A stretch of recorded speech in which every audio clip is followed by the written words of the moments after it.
Shalom, nama saya Yohanes Soingeloho Yutun. Saya mahasiswa dari Universitas Kristen Indonesia Maluku, Fakultas Ilmu Komputer, Prodi Informatika.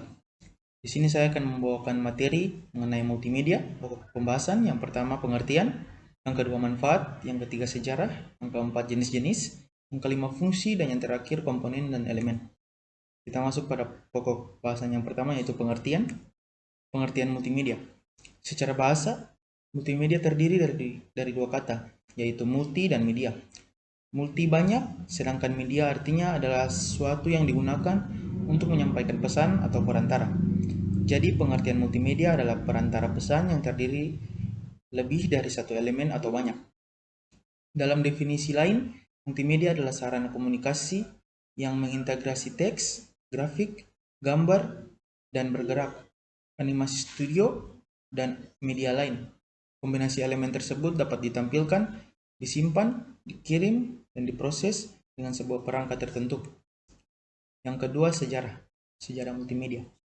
Sebenarnya, istilah multimedia berasal dari dunia teater. Sebuah teater disebut multimedia jika menampilkan beberapa jenis media. Di antaranya, seni drama yang diperankan manusia, serta lukisan, instalasi, dan musik yang berperan sebagai latar cerita. Multimedia tidak bisa lepas dari berbagai penemuan perangkat komunikasi, seperti Gutenberg dan Caxton yang pertama kali memperkenalkan media cetak pada abad ke-15. Kemudian dilanjutkan pada abad ke-19, yaitu masa terpenting bagi perkembangan dunia komunikasi. Matthew Brady mengejutkan publik dengan pameran fotografinya sekitar tahun 1862. Lalu ditandai dengan penemuan telegraf oleh Samuel Morse, telepon oleh Alexander Graham Bell, penemuan radio oleh Guglielmo Marconi, serta ide awal televisi oleh John Logie Baird dan Lumiere bersaudara. Revolusi televisi sekitar tahun 1940-an membawa multimedia ke arah yang lebih serius. Apalagi ketika era komputer dan internet mulai berlangsung sejak tahun 1960-an. Teknologi ini memungkinkan manusia untuk menggabungkan berbagai macam media dengan satu perangkat. Internet adalah menjadi raksasa media komunikasi saat ini. Multimedia akhirnya memperoleh cakupan wilayah pengguna yang tak terbatas. Dan hingga kini masih belum ada tanda-tanda munculnya teknologi pengganti yang lebih mutakhir. Yang ketiga, fungsi. Yang pertama, sebagai sarana pendidikan. Pendidikan yang baik adalah pendidikan yang mengikuti perkembangan zaman dengan menggunakan multimedia. Guru dapat mengajarkan murid-muridnya dengan cara menggunakan multimedia di dalam dunia pendidikan. Yang kedua, sebagai sarana pembagi informasi. Multimedia juga dapat sebagai pemberi informasi yang lebih detail, bahkan lebih menarik dan mudah dimengerti. Selain itu juga, informasi yang disampaikan lewat multimedia lebih singkat karena banyak cara dalam multimedia untuk menyampaikan informasi. Yang ketiga, sebagai sarana hiburan. Pada bagian ini pun, multimedia selalu memiliki kesan hiburan dalam penggunanya, karena dalam segi visualisasi, multimedia dapat membuat audiensnya lebih nyaman. Yang keempat, sebagai pengetahuan. Pengetahuan tentang multimedia mulai dari teori dan prakteknya dapat Anda dapatkan di ruang lingkup universitas. Multimedia sebagai pengetahuan yang mengikuti perkembangan zaman dapat dipastikan bahwa bidang ini tidak akan redup jika teknologi tidak hilang. Beberapa fungsi multimedia dalam kehidupan sehari-hari diantaranya adalah sebagai berikut ini. Yang pertama, dapat memperjelas informasi atau materi yang disampaikan. Yang kedua, dapat membangkitkan motivasi untuk lebih memahami isi dari materi yang disampaikan. Yang ketiga, dapat memudahkan untuk fokus dan memahami isi materi dari materi yang disampaikan. Yang keempat, dapat mengulang kembali materi yang disampaikan. Yang kelima, dapat membangkitkan rasa keingintahuan seseorang terhadap informasi atau materi yang disampaikan. Dan yang terakhir, dapat membangkitkan respon dalam mempelajari isi materi dari materi yang disampaikan. Yang keempat, manfaat. Multimedia kini telah merambah ke segala aspek kehidupan. Perkembangan teknologi digital turut mendukungnya. Kemajuan ini memberikan manfaat luar biasa. Multimedia dimanfaatkan di segala bidang untuk berbagai keperluan, diantaranya yang pertama, sarana informasi umum.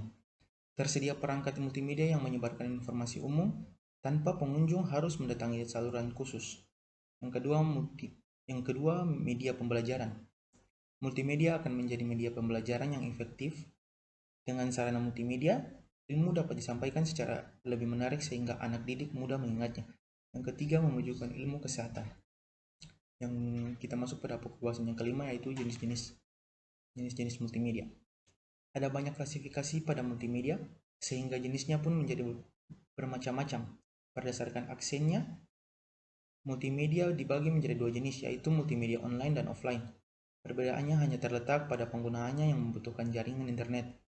Jika dilihat dari metode penyajiannya, multimedia dibedakan menjadi 5 jenis, diantaranya multimedia berbasis kertas atau buku dan majalah, cahaya atau slideshow dan transparansi, suara atau radio dan tape, gambar bergerak atau televisi, dan digital atau komputer dan ponsel pintar.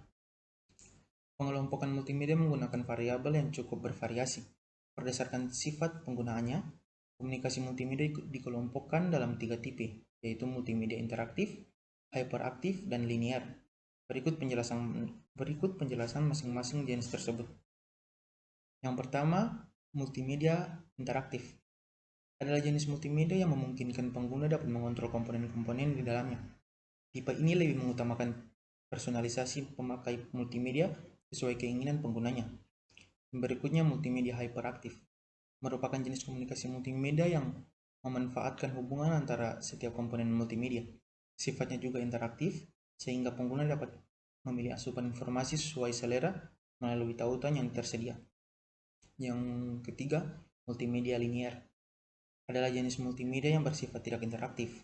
Artinya, pengguna hanya bisa menikmati sajian informasi secara linear tanpa memiliki kesempatan untuk mengontrolnya sendiri. Yang keenam, komponen-komponen dan elemen-elemen. Komponen-komponen multimedia. Multimedia menggabungkan berbagai jenis komponen di dalamnya. Komponen tersebut dibagi menjadi dua jenis berdasarkan prosesnya, yaitu komponen penyusun dan komponen pengoperasian. Berikut uraian singkat tentang komponen-komponen tersebut. Yang pertama, komponen penyusun. Komponen penyusun meliputi elemen-elemen yang biasanya digunakan dalam pembuatan sajian multimedia, di antaranya teks, grafik, suara, foto, gambar diam, dan gambar bergerak, serta animasi. Yang kedua, komponen pengoperasian. Komponen pengoperasian merupakan perangkat yang dipakai dalam membuat, mengontrol, memutar, dan menampilkan karya multimedia. Di antaranya komputer, software, layar multimedia, speaker, jaringan internet, cakram CD, DVD, dan sebagainya. Elemen-elemen multimedia terdiri dari teks, gambar, suara, animasi, video. Yang pertama, teks. Teks merupakan salah satu komponen multimedia yang sangat ampuh dan jelas dalam penyampaian informasi. Penggunaan teks misalnya digunakan pada judul menu, dan tombol. Teks dibagi menjadi dua tipe, yaitu serif dan sans serif. Yang kedua, gambar. Gambar merupakan komponen multimedia yang dapat menyampaikan informasi lebih menarik. Gambar sangat berguna untuk menyampaikan informasi yang tidak dapat dijelaskan dengan kata-kata. Gambar yang dihasilkan oleh komputer terbagi menjadi dua, yaitu yang pertama, bitmaps. Bitmaps yaitu gambar yang terdiri dari titik-titik kecil yang membentuk sebuah gambar. Yang kedua, vector draw. Vector draw yaitu gambar yang dihasilkan dari koordinat Cartesian yang biasanya menghasilkan bentuk garis, lingkaran, kotak, dan sebagainya. Yang ketiga, suara. Suara merupakan komponen yang paling mengena oleh panca indera manusia. Suara dapat memberikan kesenangan seperti dalam mendengarkan musik, atau dapat memberikan suasana yang dapat mengubah mood seseorang. Yang keempat, animasi. Animasi merupakan komponen multimedia yang dapat membuat suatu gambar atau tulisan terlihat lebih hidup dengan menampilkan potongan-potongan gambar yang berganti-ganti secara cepat. Selain itu, animasi juga dapat membuat slide presentasi menjadi lebih menarik. Contoh animasi seperti twinning, fade in, fade out, zoom in, zoom out, dan sebagainya. Video. Video merupakan komponen multimedia yang terdiri dari gambar-gambar yang bergerak dengan sangat cepat secara berurutan. Video merupakan komponen paling menarik dalam multimedia. Dan video juga memiliki kekuatan untuk membawa pengguna komputer lebih dekat ke kehidupan nyata. Dengan menambah komponen video di dalam proyek, dapat menyampaikan pesan dan memperkuat cerita. Selain itu, orang-orang yang melihat video cenderung dapat mengingat lebih dari yang mereka lihat. Kesimpulan dari materi yang saya sampaikan, multimedia adalah penggunaan komputer untuk menyajikan dan menggabungkan teks, suara, gambar, animasi, dan video dengan alat bantu atau tool, dan koneksi atau link, serta pengguna dapat melakukan navigasi, berinteraksi, berkarya, dan berkomunikasi. Multimedia sering digunakan dalam dunia hiburan. Selain dari dunia hiburan, multimedia juga bisa diadopsi oleh dunia game. Sekian dan terima kasih. Shalom.